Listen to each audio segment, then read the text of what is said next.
These are the key matchups for the Celtics versus Cavs series. We had our first Game 7 today where the Cavs won. But shout out to the Orlando Magic because it's a lot of those players' first time in the playoffs. Obviously Paolo, Franz Wagner, and they all played incredibly hard. Like they took the series to 7. So shout out to them. But now we have the matchup set.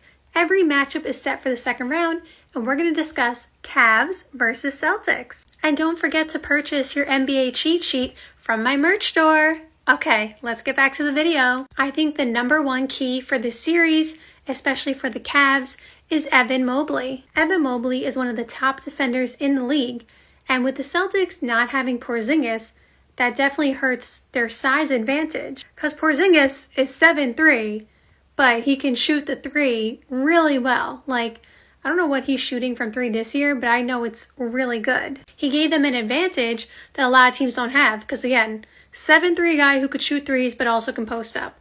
So now that that advantage is gone for now, Evan Mobley is the key to this series. He was going to be the key either way, but now especially because Evan Mobley has the size, he has to dominate. And because they are missing Porzingis, I don't think there's anybody on the Celtics who can guard Evan Mobley at this point.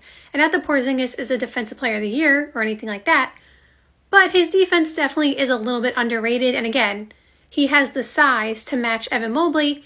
And if Evan Mobley was guarding Porzingis at any point, he could bring Evan Mobley out on the perimeter because Porzingis will shoot a lot of threes. So then that would take away Evan Mobley's advantage, towards the basket because he would be out on the three-point line. So now that he doesn't have any of that to deal with, at least to start the series, he has got to dominate, and I think he will dominate. I think he should be getting like 3 offensive rebounds a game. Like, I think he should because, again, he has the size advantage, and Jarrett Allen, I think, should be back by Game 1. But if he's not, he definitely needs to dominate the boards. Evan Mobley's defense has been really good so far in this playoffs. As you can see, this stat that was posted by StatMuse, Evan Mobley leads the playoffs, or leads the league, I guess, in playoff blocks. Evan Mobley has 21. The next most is 18 by an entire team. He has more than any team. So he definitely needs to take that shot blocking ability and bring it to the next round because there's going to be a lot of shots going up. The Celtics love to take a ton of threes especially. The other stat that I saw that I thought was interesting, it got a little bit cut off, I apologize, but the top line says contested shots. Evan Mobley has contested 102 shots. As you can see, next on the list is Brook Lopez. Like, that's crazy. He is, what is that, 40, somewhere 30-something, 40-something more than everybody else. So Evan Mobley's defense has been great, and you can see the blocks category is still there. And then loose balls recovered.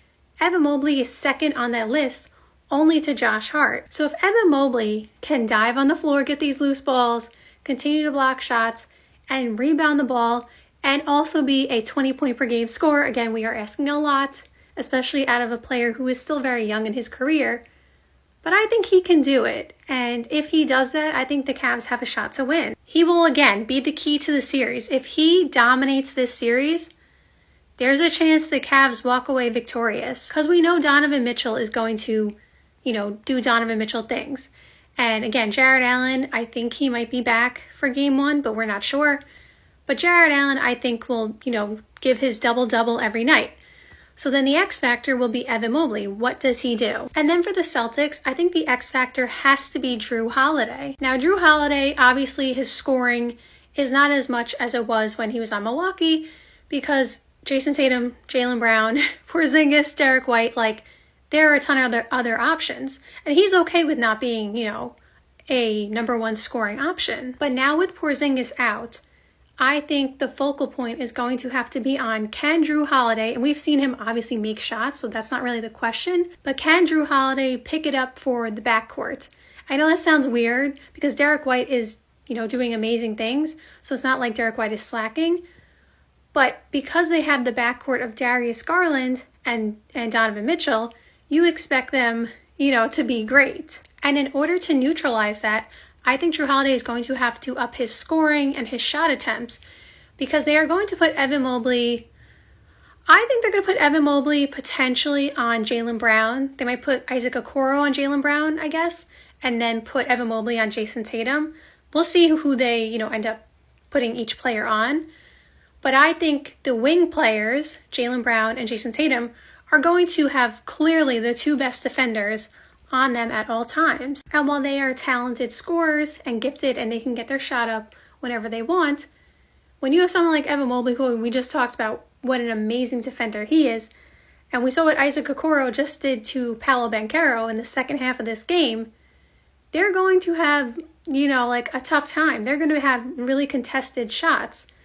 And so you're going to have to rely on Jrue Holiday, who's going to be more open most likely. Because Jrue Holiday is going to probably be guarded by either Darius Garland or Donovan Mitchell. It has to be one of the two of them, because Jared Allen's not going to guard Jrue Holiday. So with that being said, Jrue Holiday has to take advantage of his matchup, because although Donovan Mitchell and Darius Garland can play defense, they are also not Defensive Player of the Year candidates, you know what I mean?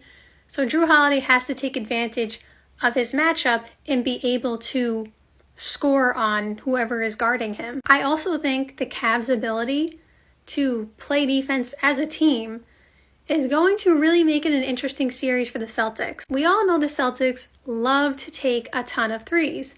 We also know they can score in the paint, but what they love to do is take a ton of threes. So my game plan, if I was the Cavs, I'm keeping Jared Allen in the paint because, we need him to shot block and rim protect and all that kind of stuff, even though we just talked about Evan Mobley blocking a ton of shots, but we need Jared Allen to be over there. But if I'm the Cavs, I'm saying we need to make sure that we guard the three-point line and do not let them beat us from three. Twos are less than three. You know what I'm saying?